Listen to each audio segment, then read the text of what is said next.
I think the first horse that I sat on Yeah. was from the mother of Jaidwaj. It's a mixture of weightlifting and ballet. And the horse has to have enough muscles and it has to move as gracefully as a ballet dancer. Do you believe that someday we can take the Marwari breed into the international stage in dressage? Majorly, the best conformation horses would go into shows in the breeding. Yes. A lot of breeders don't want to have their horses being competed for dressage and shows. Especially down south, what happens is people prefer mares over stallions for riding purposes. Many people are still hesitant to choose a proper male riding horse like a stallion. With Marwaris also the problem is more of it is a handling issue than a horse issue. They're very one-man horse. Okay. If somebody else sits on them, they don't trust people so far. If you have the best horse in the world, but you are not a very good rider or you're not the best rider for him, he would not work very nicely. And a lot of time, it's not the horse, it's the rider who is the problem. If you change the rider, the horse would move very nicely. Marwari horses are very brainy. A lot of people say that they're crazy horses. Yes, some of them, but that's because of the bad handling that we talked about. As I was telling you with Jaidwaj, if I would teach him something for 2 months and I would come back after a year, he would still remember all of it. So that is something that they have it in them.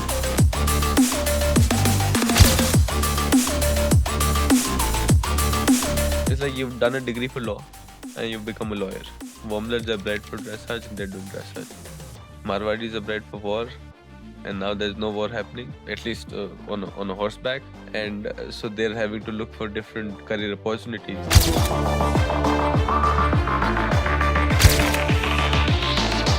For Marwari, you would have any horse being able to breed with any mare, right? Okay, yes. For warm-blood horses, the papers are very important.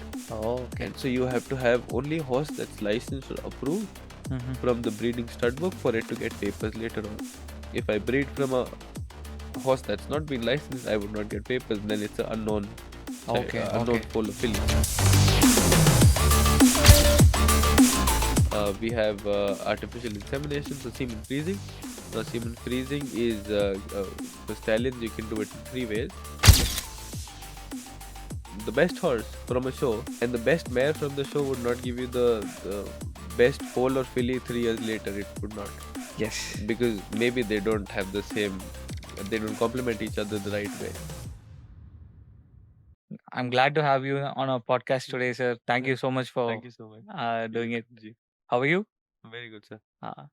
So I just wanted to know your journey because you're kind of famous in social media right now, and I wanted to know how your journey began as a kid, how, your first impression and all. So I've always been told by my parents that I was always horse mad.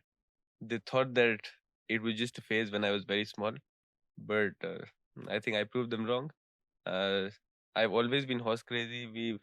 I think about when I was 3 or 4, I started a little bit of riding, and then when I went to my school, which was when I went to fourth, then I started riding regularly. At home, we had horses. I think the first horse that I sat on Yeah. was from the mother of Jaidwaj. Okay. So yes, she came to us in 2002 or 3. Okay. And so she was the first one that I remember sitting on. I probably would have sat on a lot more horses before that, but I don't remember very clearly about that. Okay. Okay. So she was with you for a long time after that? Uh, I think we got her in 2003, Okay. and she was with us. Jaidwaj was born in 2009, and she passed away a couple of years later. So not Okay. too long, Okay. about 10, 12 years. Okay. Ji. Okay. We got her from this place called Chitalwana. Chitalwana. Ji. Okay. Do you know Siren Dam was? No, I don't. Wait, Okay. she was at that point. Not a lot of people were into who's the father, who's the mother, and all of that. Okay. But she was a well-bred mare, not too big, quite nicely proportionate.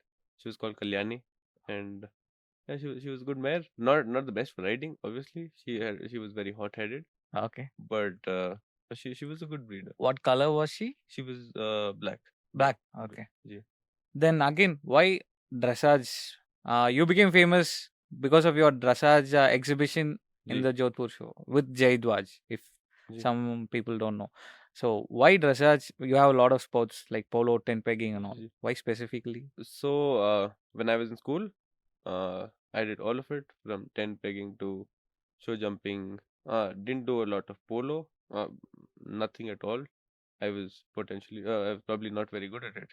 But yeah, I when until I was in school, which was about 11th, 12th class, I was still doing a little bit of show jumping, a little bit of dressage, a little bit of tent pegging. I was not concentrated on dressage at the point, but I think about 2015 was the time when we realized that Jaidwaj, I had started a little bit with Jaidwaj, and we were jumping a little bit also, and he was a horse that would rush when he sees the jump.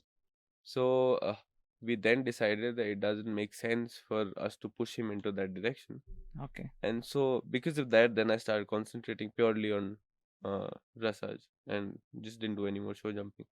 I think it was a good choice Okay. because I would be more of a dressage human being who wants that perfection, uh who has that patience that I can repeat things and keep doing Okay. the same thing until the horse really realizes what he has to do. Okay. Ji. So dressage is all about the grace and rhythm, right? Ji. So there are various phases to it. Just take it to be that it's your first day at the gym. You don't have any muscles. You have muscles, but you don't have muscles that are strong enough. That's exactly what a 3.5, 4-year-old horse that you're starting off is. Okay. And slowly, you get them to move in a way that they start to build the right muscles. They would not be extravagant movers at the first day, but slowly with time, you start to get them to use their back and hindquarters and build all of them to a stage where they can lift and move in a very graceful way. Okay. So a lot of now the horses are very well bred, the warblers are very well bred that they move naturally like that. Before they were not so fancy in their movement, so you had to make it, but you had to make it through building muscles. So Okay. just how a bodybuilder would not be very good on the first day, a dressage horse also would be not very good on the first day. But when you start building muscles in the right way, you build the whole top line, the back, the core, and everything. Yes. Then they slowly over time would start to move very nicely.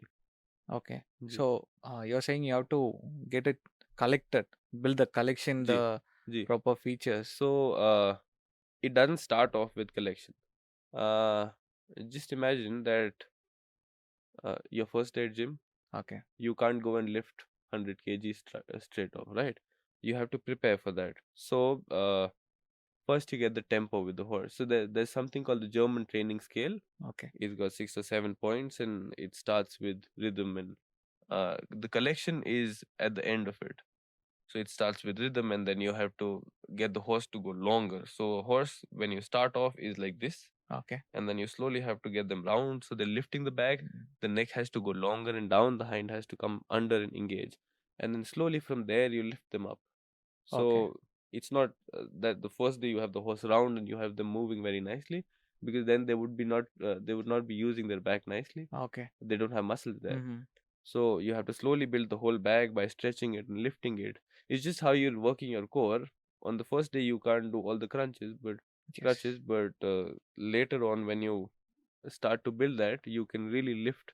And there's a very nice scientific study about it, that a horse that's not moving uh, through the back Okay. will mean that it's lifting its core. Uh, the spinous vertebrae are very close Oh, in the okay. back, and so when the back is hollow, they come even more closer. But when the back lifts, it lifts actually from the place where the rider sits, so it makes more space for the horse to be carrying the rider very nicely, and then you don't have problems later on with soundness of the horse. Okay. So yeah, that's how the You training scale is train. and how Okay. you train. The collection, the piaffe, passage, pirouettes are at the end of it. Okay. So it's a process, and if you get a horse that's about 3.5, 4, you would have them doing all of that when they're 8, 9, 10. So it's long process. It's not that I would sit on a horse and he would start doing all of that in 1 month. It's a Okay. very long process. You have to be very patient about it. You have to just keep going through. You would have bad days, you would have good days, but I think it's about being true and getting the correct thing to be Okay. out there rather than trying to use gadgets and getting them to do it. But how do you explain dressage to someone who is totally new to it? I think there was one person that I heard it from who said it's a mixture of weightlifting and ballet, wherein Okay. the horse has to have enough muscles and it has to move as gracefully as a ballet dancer. Okay. It all has to be very light footed and swift, and uh, it should look flawless. It should look that the rider is sitting very effortlessly doing nothing on the horse and the horse is doing all by itself. But actually the rider is giving very minute signals to the horse and the horse is reacting to all of them. Okay. Yeah. Okay. So that is what you say dressage is. G. Okay. But specifically, when did you want to take the Marwari horse into dressage, because it was unheard of before? I think the first time that I got Jaidwaj to go out was 2015. We Okay. didn't have very high expectations. Okay. I took him to Jodhpur where he went for the first time. How did you think about that? I was already doing a little bit, and Okay. then I was told that there's a show, and that time the Marwari horse show was also just starting off again. And I went there, it was good. He was a little crazy. He was a stallion, so he was a little crazy on the first day seeing so many horses, and he was very overjoyed with the whole situation. But I think by the time it came to us doing the test, and he didn't know a lot of what was happening in there, nor did I. And it turned out to be good. We did a little bit of show jumping also there. We were not Okay. very good at it, but yeah, the dressage was good. And then slowly we started building, and I was not home always. I was in a hostel, and then I went to university, so I would be here for 2 3 months. But the very good thing about him was that he would remember all of it. So Okay. the 2 months of work that we do, when I come back later on and you do the same thing, he would give it to you. A lot of horses would Okay. forget that. Yes. He remembered all of it, and I think that is how I came back in 2019 back to Udaipur, and by then he was already doing a little bit of medium, so half passes and shoulder ins and all of that, and that he learned during those 2 months every Okay. year, 2 3 months, 2 3 months every year. Okay. Else than that, he would just be in his paddock. Okay. He would not Okay. work. Okay. Ji. So how would you describe Jaidwaj? Because uh, I feel that he had some traits, both mentally and physically, that elevated him in dressage and helped you to exhibit him better. How would you describe him? What happened with him was when he was born in Udaipur, then he was at the stud farm in Kelwa. He came back to Udaipur, and there was another mare with him, and a little while later the mare had a foal, so the mare went back to Kelwa, and he was alone here. Okay. So all he had to himself was us, and so Okay. he bonded really well with all the humans around him. And so yeah, he had that will. He would always he was a little lit up horse in a way that he would be he tried to do too much. So even what you're not asking him to do, he would try and give it to you before. Not always very good for dressage horses because you want them on point and reacting to you rather than doing it themselves.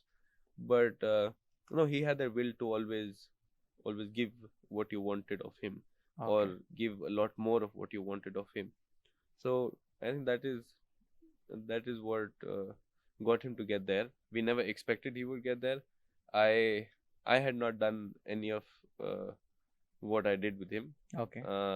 He I think went up to a level called Peace and George, which is generally the Asian Games team test level. Okay. So that was good enough level. I rushed him a little bit into it. I should have taken my time, but no, it was he did quite a good job at Okay. it. Do you believe that someday we can take the Marwari breed into the international stage in dressage? So the Priest and George that I think we did a couple of them, 3 of them. One of them that we did was a CDI 1 star, which is international in India, and that went okay. She was not the best one, but we had some problems in the test, but it was good that Okay. he completed it. So yeah, I think he's the only one who's competed internationally as a Marwari horse. Okay. Ji. Okay. So the future is hopeful, right? Yes, I think I I, think. Okay. I I think if more people start to put their horses into it and they need to work with it, what's happening currently is all the very good horses are breeding, Yes. and the horses that you would not want to breed with, or they're a little problematic, they go into the section of riding. Okay. The day that we start taking the good ones or the better ones than these, because the Marwari is an expensive horse now. It Yes. was it was not very expensive before, but now it's very expensive. So for a riding school to start training a very good Marwari, it would take a lot of money for them to get a good quality one. So the quality of horses has to improve, because if you don't have the best of quality, you later on have soundness issues, and the horse is lame, or the horse has Yes. this problem, or he can't move in a certain way because the body doesn't cooperate. He's not got the best conformation, because majorly the best conformation horses would go into Shows and the breeding. shows and the breeding thing. Yes. So, and not a lot of breeders don't want to have their horses being competed for dressage and show jumping. Yes, I hope slowly people would start understanding that, because the quantity of Marwari horses grown, Yes. and uh, slowly, if we start taking the true to type horses also into work a little bit, you certainly have a lot of options with breeding them. Uh, a lot of horses that compete internationally, that go to the Olympics, are still breeding. Yes. So the stallions breed, and the mares are bred through embryo transfer. And embryo transfer is something that's a little new to India. There are some people doing it, but the stallions breeding is during the breeding season. They usually take a jump from them every day or every second day, because they're popular stallions, and they have no problem being ridden after that. Okay. So if slowly with Marwari horses we start doing that, we would have a better quality and a better pool of horses performing. Okay. You bred and taken any foals out of Jaidwaj? There is one filly, yes. There's a filly in Okay. Jojava that's by him. Okay. Ji. That's good. Yeah. Because there are a lot of myths to break, especially down south. What Mhm. happens is people prefer mares over stallions for riding purposes, you Mhm. know, because they say when we ride a stallion and it goes in the road or sees another mare, it will not be in your control and it will go wild. Mhm. So many people are still hesitant to choose a proper male riding horse like a Mhm. stallion. So what do you think about it? So I currently have two stallions and a gelding, and I would not want to put a mare between them, but I think it's how you train the horse. If a horse is being trained to work around the other horses, I know of a lot of stallions that go on a safari with the breeding still. They go on a safari with mares. They can walk behind the mare. They can walk in front of the mare. There's no problem with that. And I think with horses, it's how you train them to be, that they would not react to all of that situation. It's very easy. Yeah, you're saying that it is possible. Yeah, yeah, yeah. We are With and we should do it, right? Yes. Yeah. Okay. So all the breeding stallions for Jaidwaj also, he in a dressage competition, you have a warm up arena. Yeah. There are about 5 horses in the warm up arena, and if he would have been a crazy stallion that would not move because of mares, I think you have a problem. So you have to have them trained in a way that they don't react to the other horses, and they don't get tight or do anything of that sort. They just have to ignore them, just keep doing the work. Okay. So there is this another myth also that Hmm. when you ride a stallion, you should not cover it, and when you cover it, you use a breeding stallion. We don't I, usually ride it. I thought the same for a very long time, and I did realize that there's no problem with it. Okay. You can still breed. You have to have a horse that's got good temperament, that is not absolutely crazy. But with Marwaris also, the problem is more of it is a handling issue than a horse issue. The way that they've been trained to be handled, a horse needs to really know that when he has a saddle on him, he's working, Okay. and so he has to work. When there's no saddle on, if he's going to breed or if he's just going to his paddock, then he can react in whatever way he wants to. But when he's under saddle, he just his head should be on the person that's sitting on him rather than what's happening around him. Okay. And that's something that you can teach the horse over time. It's not something that's not possible because you have a lot of breeding stallions that are competing, dressage, show jumping, eventing, everything, and I don't see a problem with that. Okay. So, and if you're suggesting a horse, a colt or a stallion for me that I'm going to get, I'm asking your opinion on it. Hmm. What do you suggest that I should look for in a horse, for a working horse that I'm regularly going to ride? How do you suggest I look at a horse? I think the first thing has to be the confirmation. He doesn't have to have any problem somewhere in his body. Uh, it has to be a square horse. It has to have straight legs. It doesn't have to have any kind of problem somewhere. The neck, the back. If you're going to go buy a dressage horse abroad, you would certainly, in India also, sometimes a lot of people would X-ray them and see if there's no problem inside, if there are no problem with the bones, the joints. They would do a 5-stage vetting, which has flexion test and all sorts of things. Uh, that's something that's also possible in India if you contact the right vet. And so yeah, you need a sound horse. You need a sound horse because just imagine you start training a horse, and 2 years down the line, you get to know that he's had a problem that was from the start, and now it's come up, and there's no going back from it. You've just wasted your 2 years on that horse. So rather not waste it on a horse that's got soundness issue, get a sound horse. Uh, Secondly, it has to be a trainable horse. It Okay. can be a little crazy. There's no problem. There are a lot of crazy horses that go to the Olympics also. But it has to work for you rather than working against you. Okay. So something that is cooperative, something that you can Is that make a it. natural trait or trainable? Some bloodlines have it naturally. Okay. A lot of horses have that naturally. Some are a little lit up, but it's about making that bond with that horse that he would trust you, and if you go into the ring with that horse and he knows that he has you around, he would not be worrying about anything around it. He would just keep going. Okay. Yeah. Coming back to the Marwari breed in general, Hmm. uh, what is the Marwari breed according to you? Like physically, we know that they have the unique ears and all that, Yeah, yeah, but from emotional point of view, a comprehensive view of the Marwari, can you tell me what is the breed according to you? yeah. So the Marwari horses are very brainy. A lot of people say that they're crazy horses. Yes, some of them, but that's because of the bad handling that we talked about. They have a lot of brain. As I was telling you with Jaidwaj, if I would teach him something for 2 months and I would come back after a year, he would still remember all of it. And so that is something that they have it in them. And I've seen across, Okay. not just him, because he was just one horse, but across a lot of horses, if you teach Marwari something someday, he would remember it and he would try to give you the next day. It also varies a little bit from horse to horse and all of that, but you need to, they're brainy horses, Okay. and they're willing to work for you.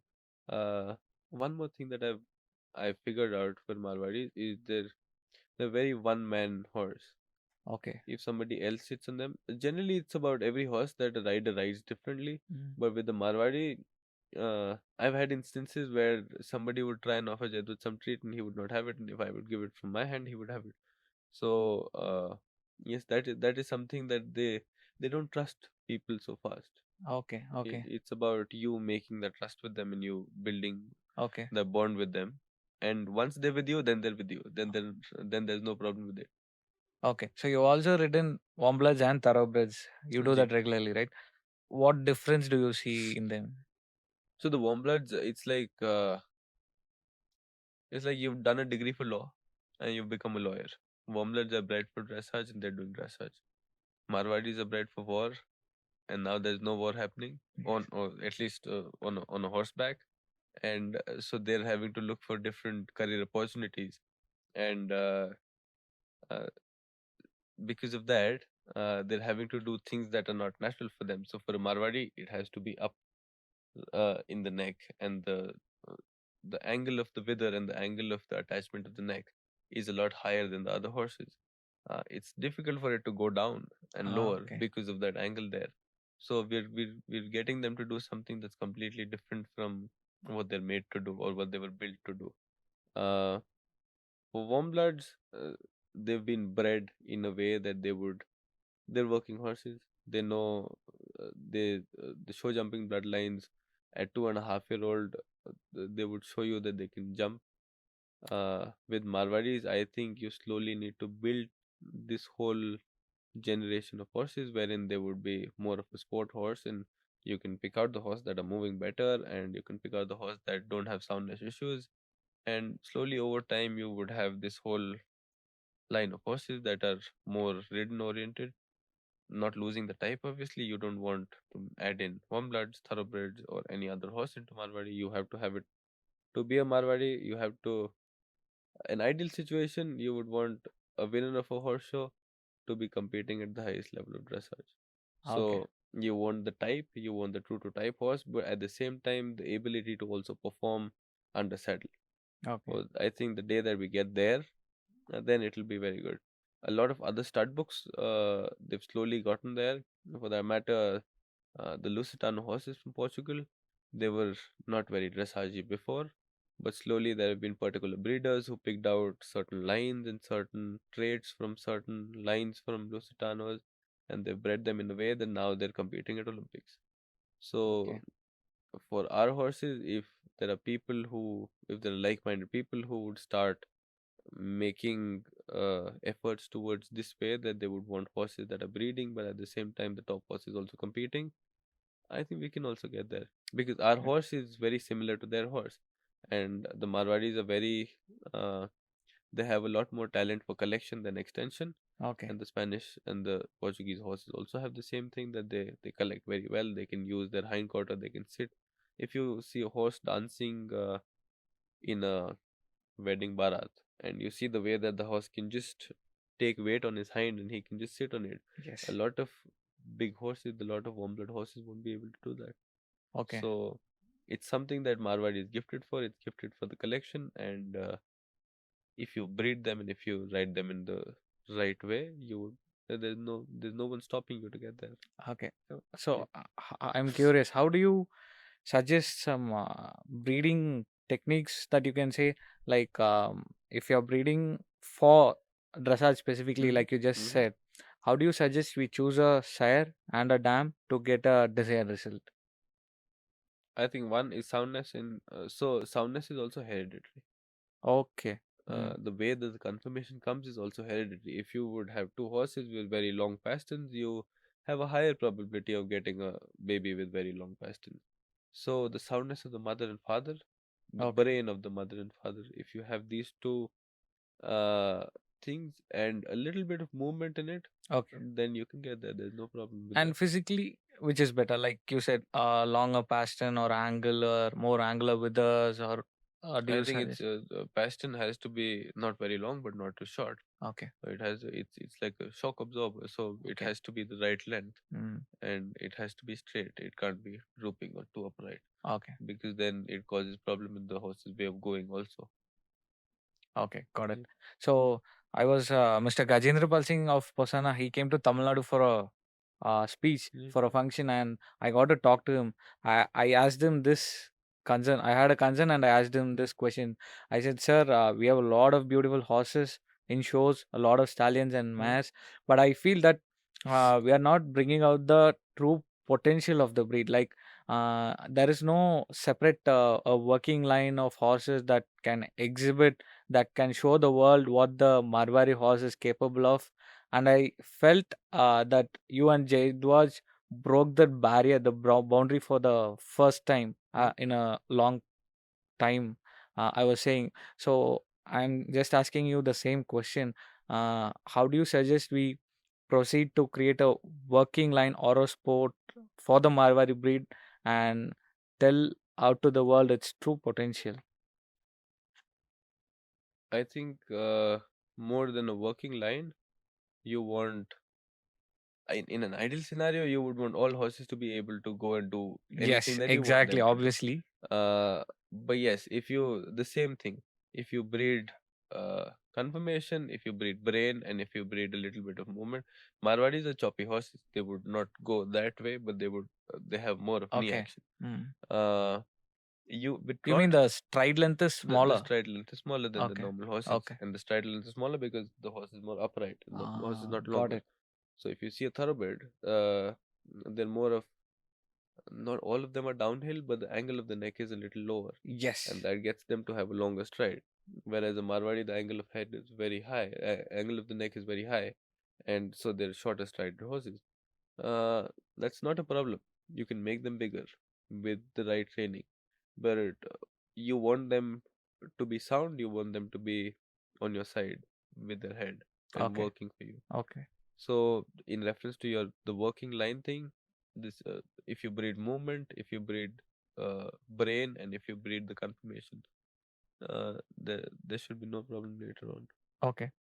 Coming back to dressage, Hmm. um, the cues that you give to the horse, that is almost not visible Hmm. from an audience point of view, and yet you give very beautiful, flawless, smooth transitions. We talked about the horse's point of view in dressage. Hmm. I want to know your point of view, how you train, how you feel about dressage. So just how you would just how I told you, for a horse to reach the top level of dressage, you would need a certain years. With a rider also, there's something called muscle memory, and if you if you learn it the right way, you would be a lot more ahead of the other people. But if you learn it in a different way, and then you want to change all of it, which is what happened with me, that I learned it in a different way, and then I had to change completely how I rode. I still have those problems of having my hand across the neck and all of that.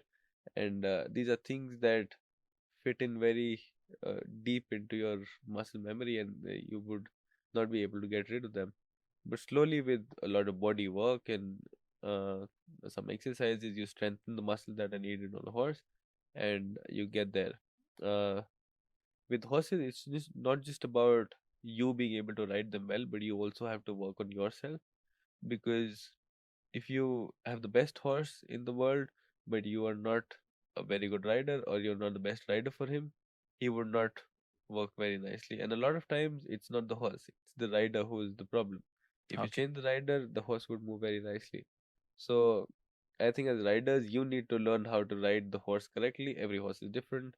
Uh, some horses would have the leg a little uh, on some horses, I would like to have my leg a little behind, or stirrup shorter or longer, or the reins a little in front or a little back. All of that, those are adjustments that you make when you know how their horse is, and when you ride it for a few times, and then you figure out with that horse, if I keep it there, he works nicely. Okay. So it's with with horses, it's very it's a complicated thing that as riders, you can't ride every horse the same way, or not every horse will react in the same way with what you're doing. If I do the same thing on 10 horses, they would all 10 react differently.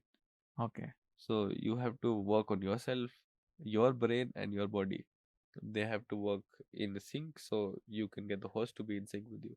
Okay. So the top riders, the Olympic riders, would work their bodies, work the horses. They ride a lot of horses in the day, and they have to be very fit, because if you're not fit, uh, the horse is not very small, it's 600 kgs. Yes. And for you to, you can't hold a 600 kg horse down, right? Yes. You have to get them to cooperate with you, so they have to work for you there rather than working against you, because if it works against you, it's not a very good idea to do. Okay. So what are your future plans in dressage?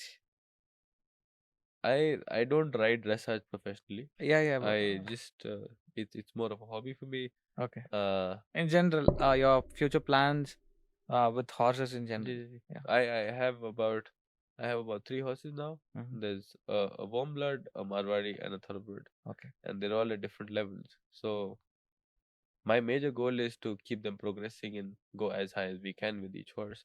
I think the thoroughbred is now already doing advance. Uh, the warm blood is just a 6-year-old, and the Marwari is just a 4-year-old. Okay. So yeah, they're very young. They're Young. just Yes. starting off. They're building muscles to hopefully be very good dressage horses later on. Okay. So if someone is watching this and starting new, new to horses or new to dressage, what would you advise them to start with? My primary advice, from what I learned from, would be to go to the right person. If you don't end up with the right person, Okay. you the same muscle memory that we talked, you get into bad habits or bad way of riding, and then it's very difficult for you to get rid of that bad way of riding. If you get a very good coach who teaches you the right way of riding from the first day, uh, you would be a lot uh, in front from the other people that are with you. Okay. And do you have a favorite Marwari horse, stallion or mare, which is your all-time favorite?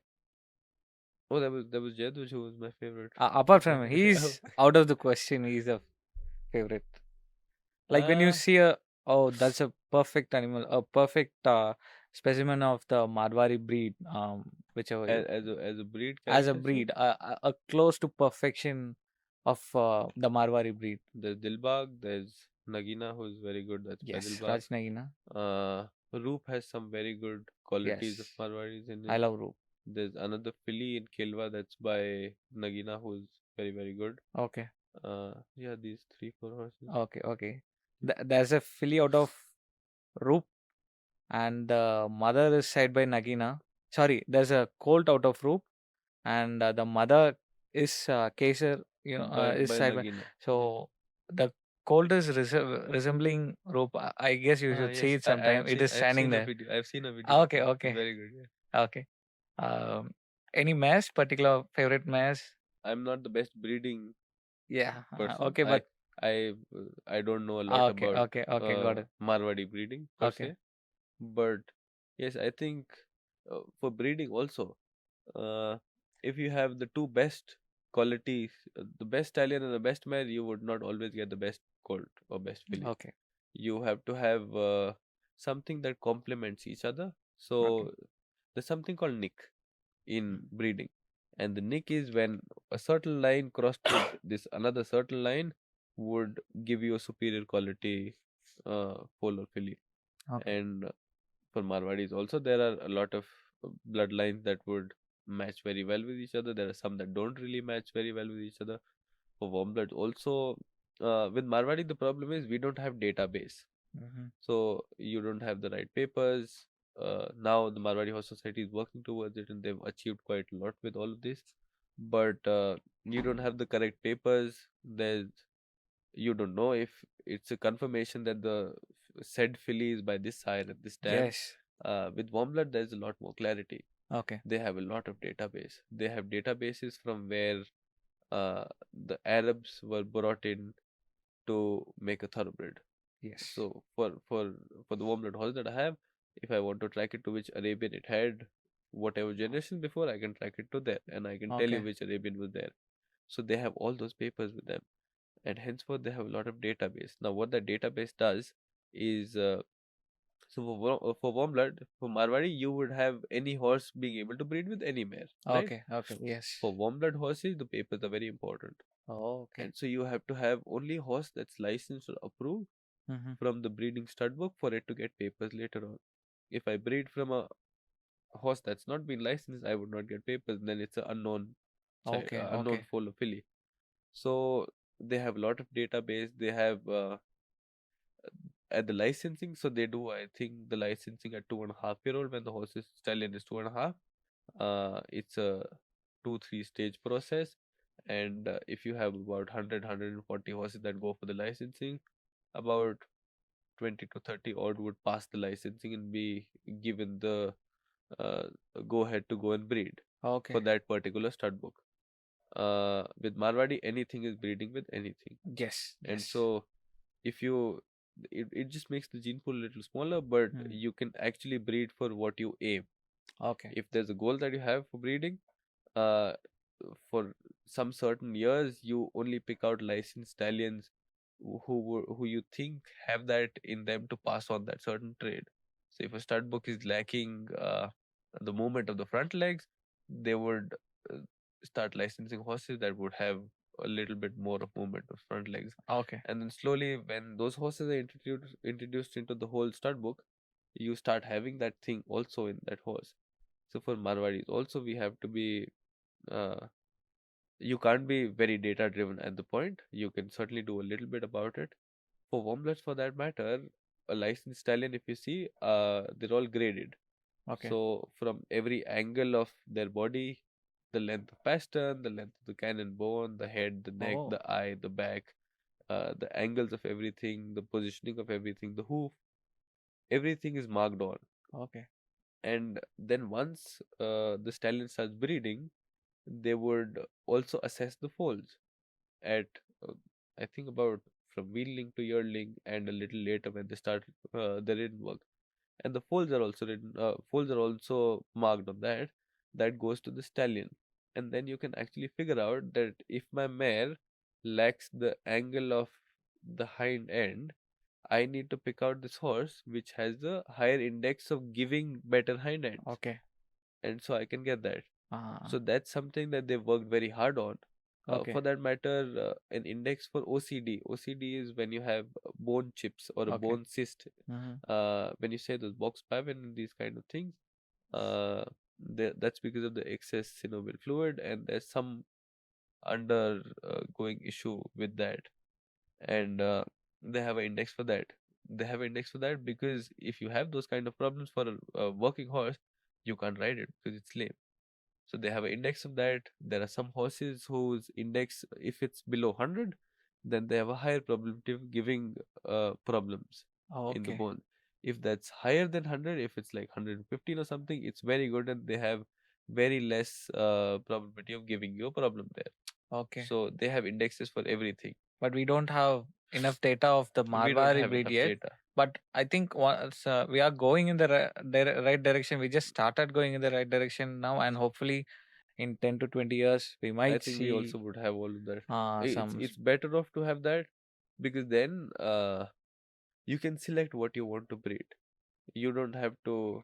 Right now, it's all very open that you can breed your mare to anything and you would Yes. get something out of it, even if it's unknown. Nobody cares about it. Yes. But Whatever looks good to their eyes, they they start breed, breeding it. yes. Yes. But if you have a stud book that's working in a way that the warm bloods do, Okay.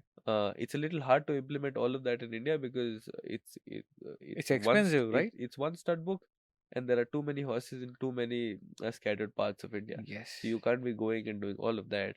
But Uh, Another thing I wanted to add is it is expensive because thoroughbred has a sport. It makes a ton of money, ji, and they are able to implement it. We are just doing it for passion. We don't have that kind of revenue that a thoroughbred has. So I think that also adds to the difficulty of maintaining it does. records. Ji. So the Marwari is right now not a ridden horse, and the horses that are ridden are very cheap horses. The horses that are breeding are expensive horses, Yes. and I think the Marwari Horse Society is working very nicely uh, to actually get all the data right now from their microchipping the horses now, they're DNAing the horses, they're doing the DNA parentage and all of that, and they worked very hard to get as many horses on board that they could. Uh, and slowly, I think they would also get into the Yeah. that's the way ahead because then it all becomes very easy for you to breed. If you know that this stallion is passing on a very good head, and Mhm. you have a mare that's a little crazy in the head, you potentially would get a better head with the foal if you have a foal from them. Okay. So these are all riding oriented things. You can Got it. also have a show oriented thing or something of that sort. And many people are not yet aware of the history of the breed and how it almost went extinct during the British time, Ji. and how the Marwari society was created and it revived. Took a lot of efforts to revive the breed again and all. So I just want to ask you some questions about the heritage and identity. Everyone knows that Rajputs bred the Marwari for thousands of years, and they've been keeping it, safeguarding it despite all the difficulties, British rule, everything. Uh, So I want you to tell me a little bit about that. and in today's world, there are very few purebred Marwaris that are left, genotypically. So Okay. phenotypically, a lot would look Mhm. like something, but inside, they're a little different. Oh, okay. So they say that phenotype is a myth in a way that what you look at is not always what's inside it. Okay. It's the thing about the dominant and the recessive gene. So the dominant gene is which you can see, but there is also recessive gene, and it might pass on later on into it. Okay. So Yeah, as for your questions, I think uh, Marwaris have uh, Been bred by the Rajputs. they've been bred by the Rajputs. They've been in this area for very long. The epicenter of it is Jalore, Mm-hmm. and I think there would never be a day that there are the best horses are not in Jalore. Okay. If you send them somewhere away, Jalore would still have those, Okay. and that's how. Just imagine if you take a horse from a very cold country into India, Mm-hmm. breed it over a period of time, you slowly start losing the excess hair that the horse has, because the horse is actually uh, trying to acclimatize to the conditions that he's living in. Okay. So Okay. there's something called epigenetics, which ideally means that if you pick out uh, something from its natural habitat to another place, it starts to change and starts to adapt to that new place. Okay. So also, I don't know how much true this would be, but what I believe is that uh, if you breed the Marwari horse in Jalore and if you breed a Marwari horse about 500 kilometers away from that, you might have a different result to what it would be in the Okay. Jalore. Okay. Because You believe that will happen? yeah, that's how that's their natural environment. That's Yes. where they were bred for. Mm. If you get a horse from the desert and put it into a place where there's a lot of rain, Yes. then slowly over time the horse will have to adapt, because with that thin skin that it's got, Okay. it cannot survive that rain, or it cannot survive. If you take a horse to Kashmir, it It would will be change a little different. bit. Okay. Okay. So that's uh that's true with that's true with almost every breed. Okay. If you have a horse, Marwari horse in Europe or somewhere where there's very cold, they look a little different than what our horses look like. Okay. Mm-hmm. Are there Marwari horses outside India There also? are horses, But but currently we are not. not exporting any horses outside, right? I don't think so. Okay. Okay. How does your typical day on your farm look like? How do you spend time with your horse? So the horses are fed at 6 in the morning with a Okay. little bit of grain, Mm. some concentrates, and then I ride them. So about 7 o'clock to 10 o'clock is where I'm riding them, and then they get fed. So I don't give the horses all food. A lot of people would give bigger chunks of food.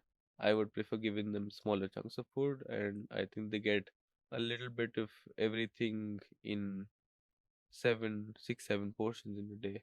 And uh, after riding, they just go in their paddock, and they're in their paddock until it's sunset. We've got leopard scare around us, and so Okay. the horses are kept indoors at night. We can't have them out.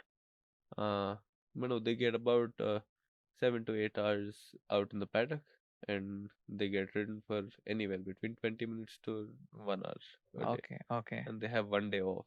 So I think they're having a very good life. So you also ride almost every day. Yeah, so I prefer not to ride every horse every day in the school, because then it becomes it's just how somebody who doesn't like math would not want to go to the math class every day. And for horses, if you have to keep them very interested in their work. They have Okay. to be excited to go to the school, and they have to be excited to learn new things in the school. And so I do a lot of my early teachings with horses also on a hack. I would Okay. take them out on the road, or I would take them out up the hill or in the river or somewhere, and we just get them to do a little bit of leg yield and go sideways and learn how to move their quarters a little bit. And so uh, it's a more relaxing environment for them to learn all of that, rather than being that pressure that I'm in the school and I have to work. Okay. Okay. So yeah, not all of them go to the school every day. They would potentially do about 3 to 4 sessions in the school and a couple of sessions here there. I did not do a lot of other muscle building exercises with them before. What are the scientific advancements in the equine industry that you know are happening in India? For breeding wise, Yeah. I think India is a little behind Mm. the whole world, but they're also not too bad now. We have artificial insemination, so semen freezing. Now, semen freezing is for stallions. You can do it in three ways. There's one that's fresh semen. That's you. If you don't want to jump the stallion on the mare, you take it. and put it into the mare. There's something called chilled semen that you put extenders into. Extenders like food for the semen. It can stay at 4 degrees for a few days, from anywhere between 1 to 5, 6 days. You can just have it in your fridge and you can inseminate whenever you want. And then there's frozen semen. Now, frozen semen is something that can keep your uh, horse's legacy alive for 1,000 years from now if you don't let the liquid nitrogen go. So, suppose you've taken the semen, you put it into straws, and the extender is put into it. That's the food when it's thawed. It The semen can survive for a certain amount of time. So, you over a slow, it's a slow process that you take it to being chilled, and then you slowly cool it to, I think it's about minus 196 degrees. It's Okay. kept in liquid nitrogen in a cryo can. And if the liquid nitrogen is not uh, gone from the cryo can, if you've always had it in liquid nitrogen, you can thaw it after 100 years and you can just have babies out of the same stallion. Uh, Obviously, you would prefer a live covering because that's the most natural way of doing And things, cheapest. cheapest. Yeah. But suppose if you have a stallion in Kashmir and you have a mare in Chennai, you obviously can't transport them both. It's too long. So then you take the semen from here and it goes there. You can do chilled and you can do frozen for that. Okay. And these are breeding advancements that a lot of all the warmbloods majorly are bred through these kind of things. Okay. There's something, this is all happening in India. You can do it. Okay. Uh, then there's embryo transfer, which I think Dr. Rao from NRC has done it, and he's been quite good with it. He's had good results. He's had holes from embryo transfer. So embryo transfer is like you impregnate a mare, and depending on what kind of semen you use, frozen, fresh, or chilled, you have to flush the embryo, a 7 to 9 day embryo, out of the mare, and then you have a cleaning process and you put it into another mare who's cycling the same way, who's got a synchronized cycle to that mare. And then it's for that mare to take it and keep it and grow the baby. And this is like a donor mother and this is a surrogate mother. Okay.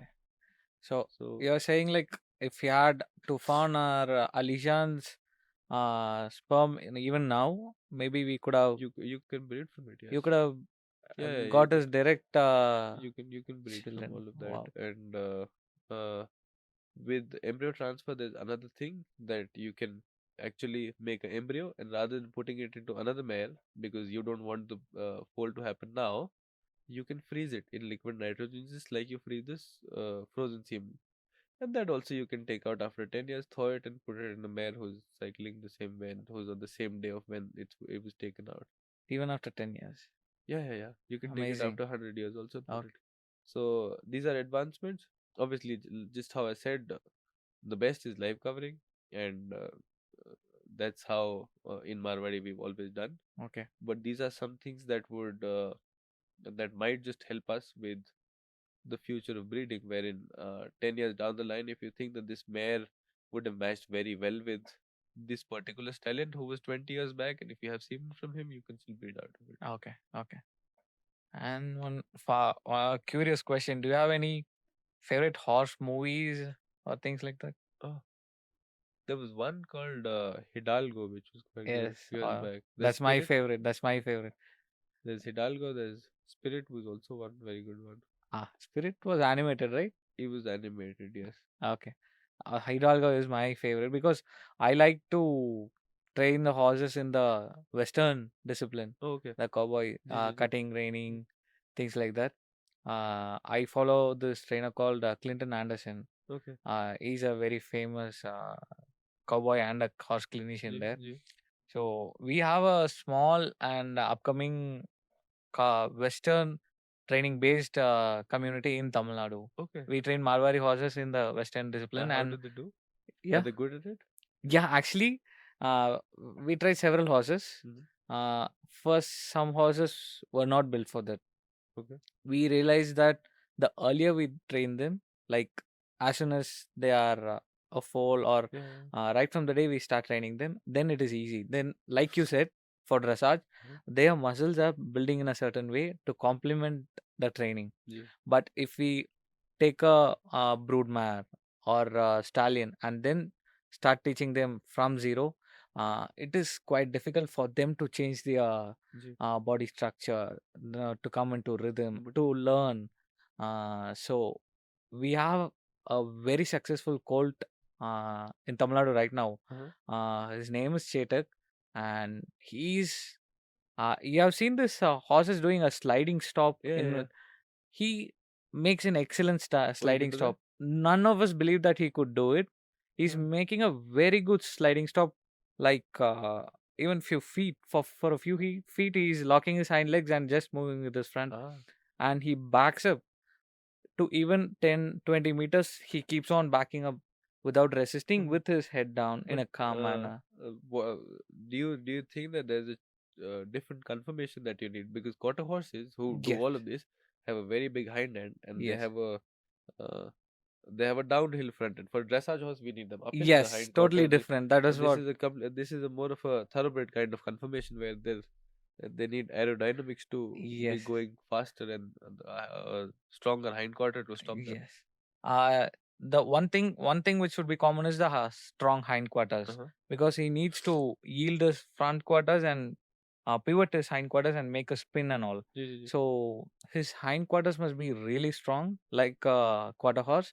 And it this horse is, like you said, is not a perfect arched neck. He has a bit of a flat neck, Uh-huh. and he's not Oh, registered, obviously. that works better for you. Yes, and he has a slight downhill conformation, meaning the wither point and the uh, The topmost group, yeah. point are the The crop hind, yeah. and are not at the same level. The wither is a little bit down, so which helps him to stop break ji. effectively. So I hope we get to exhibit him somewhere But that's sooner. exactly what we were talking before, that if you have the right confirmation of something, Okay, you would get a lot ahead of exactly. other horses. Yes. If this horse was uphill built, it's very difficult for him to then do all of that. Okay. But because he's built in a way that you want him to be built, it's very easy for all of that.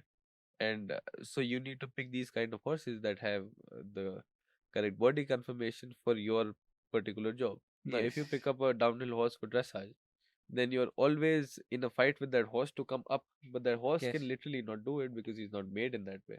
He can't lift his shoulder up and take his hind down. Yes. Similarly, if your Exactly. horse was uphill and Uh, if I told him to do the stopping and all of that, the spinning and all of that, he would not be able to do it. yes. So yeah, that's confirmation is very very important for that thing. And Yes, and I hope we start breeding them for different purposes, like you suggested. Even if there is a thoroughbred or a warm blood, there are different sports, and you said that specific lines and the Portugal, the Lusitania horse, right? Ji, ji. Was a specific line, a specific hereditary was built for dressage, and they are doing very good. I hope that happens in the Marwari field too. Yes. Because And see, ideally you would want everything to be doing everything, yes, if it's possible, but that's certainly not possible. We have too many horses and okay. all of that. So then you need to select Uh, what fits in perfectly for your particular job. I am speaking from a very dressage base, okay. but the show jumpers have a different need. The eventers have a different need. The tent peggers have a different need. The Yes. endurance people would not want a dressage horse doing endurance, having that big canter over, because then it'll Yes. get tired very soon. It has to have a very flat and consistent tempo. So that's something that you need to really have an eye for, that Okay. what you're selecting is exactly what you want for What your your sport. purpose is, right? G, Yeah. G. So I think the stallion I mentioned now, he will never win a horse show. He's not built to But you be don't want them shown. to.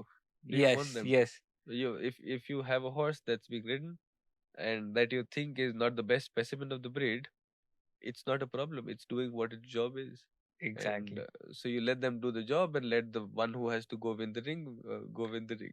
But currently, practically the only recognition today is the show. So whichever horse wins the show is the best. Is the only best horse. That is what people think.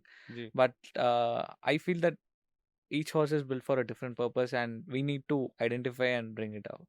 It's exactly how the best horse from a show and the best mare from the show would not give you the best foal or filly 3 years later. It would not, Yes. because maybe they don't have the same, they don't complement each other the right way. So for breeding, you have to be very specific with what is a need. If we have to produce a dressage horse, it has to be uphill, it has to have a good head, it has to have a very good conformation, and a very good movement. Okay. And if you have all of those, you have a higher probability of getting it. There's nothing assured in breeding is always a surprise. Okay. You don't know what you're going to get from it. You might just get the bad point from both the mother and father and have a not very good horse. But you strive to breed a horse that's obviously complementing and getting what you wanted out of that breeding. Okay. Okay. Mhm. So, this is my first time I'm coming to Rajasthan, Okay, all and right. I've always wanted to come here because this is the, like you said, the Yeah, epicenter of yeah, the Marwari breed, and I'm so in love with the Marwari breed and the horses in general, and I want to make some small contribution in my lifetime to this beautiful breed, in preserving it, in showing its true potential to the yeah, world. yeah, And that is why I was so interested to make a podcast with you, because you were so aligned to my values, to what I was thinking of contributing to yeah, the yeah. industry. And I think it has been a great pleasure and an honor Mm. to have sat with you today and Thank you so talked much. about all these things. No, it's an honor for me to also know. You don't always get to see what's happening in all the parts of India and what the Marwari horse is doing. But if this is a sport, there's another sport that is there. It's called working equitation. You can try and train a horse for that also. I think Marwadis would do quite well. Uh, they've got the Spanish horses doing that, the Lusitanos and the Andalusian horses doing that. So my final question to you is, what kind of legacy do you want to leave behind to the horse world? I would, uh, I would really want a lot of Marwadi horses competing. Uh, I hope they have Olympic aspirations. And working at the top of the sport. Uh, we don't have Jaidwaj anymore with us. He passed away last year. But I Okay. think the new one that I've got, which is a colt by Roop, he's very nice in his head. He's very nicely made. We hope we'd get. Now that I know where we can go, and now that a lot of people know that what's the potential with Marwari, that they can at least go to Prince St. George and a lot more higher. And Jaidwaj was about 14 years old when he passed away. So he had a few more years ahead of him and he Yes. could have gone a lot higher than where he was. So I think with this one who's just four, we can go a lot more higher and do a lot more better things. You paved the way, you created the path, and you showed that this could be done. And now people like us know that there is a Yeah, possibility, yeah. and we can rely on someone who is So leading this path. I've had a lot of times people say that Marwadis are not good enough or they're crazy horses and they would not do good dressage. But I think it's any horse can do it. I've seen mules doing dressage and all of that, and dressage is very basic. It has to be that you should be able to train a dressage a little pony to be doing Grand Prix, and that's your skill as well as the horse's born to you and the horse's willingness to work for you. So I think there's no set rule to you need a warm blood to do dressage. There are a lot of people who specialize in different breeds doing dressage. Okay. There are mules doing dressage. There are Clydesdales doing dressage somewhere. Okay. So you don't expect all of them to go to Olympics, but you can certainly take them to a certain level. And a future for Marwadi, I think not everybody wants to compete the highest level of any sport. Not everybody wants to do a 120-kilometer endurance or 160 jumping or Grand Prix dressage. Uh, a lot of I think a lot of riding schools can potentially take the Marwadi in as a riding horse because they're very good at the lower levels and those horses are cheaper.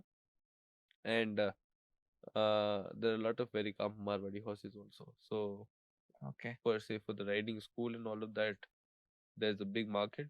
Okay. And the better ones can then go ahead and Okay. potentially be higher up. Sure. Mhm.